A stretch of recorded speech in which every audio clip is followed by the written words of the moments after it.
Good morning all of you. आज हम आप लोगों को हिंदी व्याकरण में रचना के आधार पर वाक्य के भेद इसके बारे में जानकारी देंगे। सबसे पहले हम जानेंगे वाक्य किसको कहते हैं। तो ऐसा सार्थक शब्द समूह जो व्यवस्थित हो तथा पूरा आशय प्रकट कर सके उसे वाक्य कहते हैं। इसका अर्थ हुआ कि ऐसा कोई भी शब्द समूह जिसका एक कुछ अर्थ निकले उसे वाक्य कहते हैं। जैसे राम खाना खा रहा है, राम घर जा रहा है, वह पढ़ रहा है। ये क्या है? व्यवस्थित है जिसका कुछ अर्थ निकल रहा है।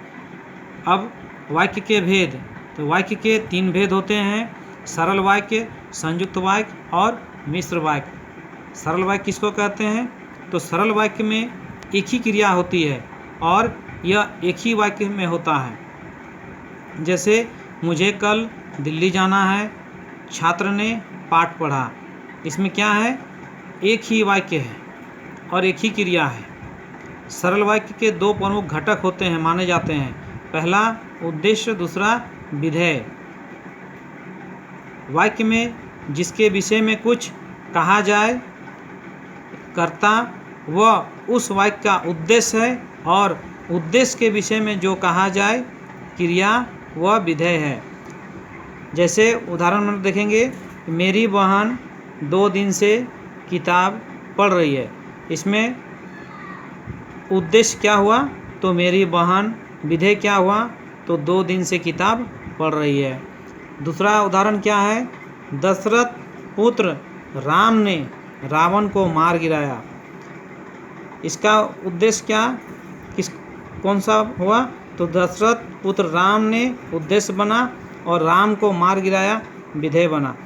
इस उदाहरण के साथ आप समझिएगा कि वाक्य में जिसके विषय में कुछ कहा जाए, कर्ता वो उस वाक्य का उद्देश्य कहलाता है, और उद्देश्य के विषय में जो कहा जाए, क्रिया वह विधेय कहलाता है। दूसरा है संयुक्त वाक्य।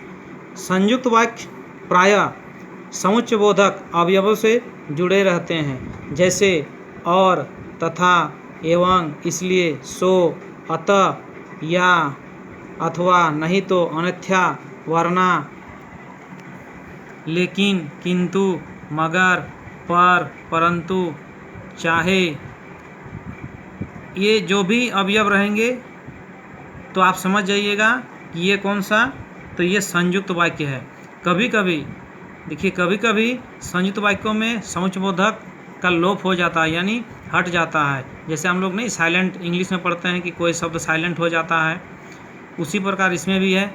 जैसे उदाहरण में देख लीजिए, क्या सोचा था क्या हो गया। हम लोग इसमें लिख सकते थे कि क्या सोचा था पर क्या हो गया। इसमें क्या हुआ? तो पर का लोप हो गया।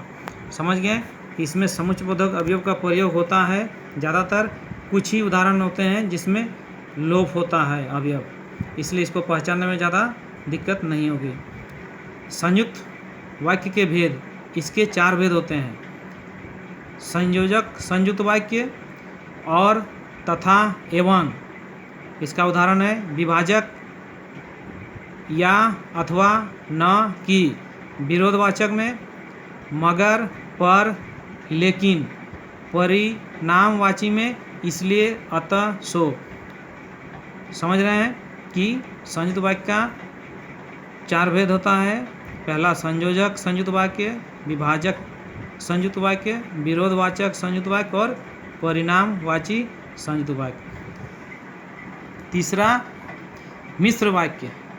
मिश्र वाक्य ध्यान दीजिएगा, मिश्र वाक्य क्या है? इसका भी उसी तरह है संयुक्त वाक्य जैसा। इसमें भी कुछ अवयव होते हैं, जैसे कि, जो, जहाँ, जब, तब, तो, अगर, तो आदि समुच्चयबोधक अवयव जुड़े रहते हैं इसमें। जैसे जो लड़का यहाँ आया था वह बहुत बीमार है। वह ऐसे चल रही थी जैसे बीमार चलता हो। मैं वे रुपये नहीं लूँगा जिन्हें दान दे चुका हूँ।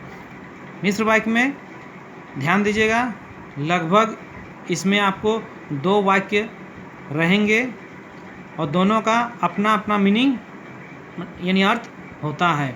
इस संयुक्त वाक्य में भी आपको मिलेंगे, लेकिन दोनों एक दूसरे से जुड़े होते हैं।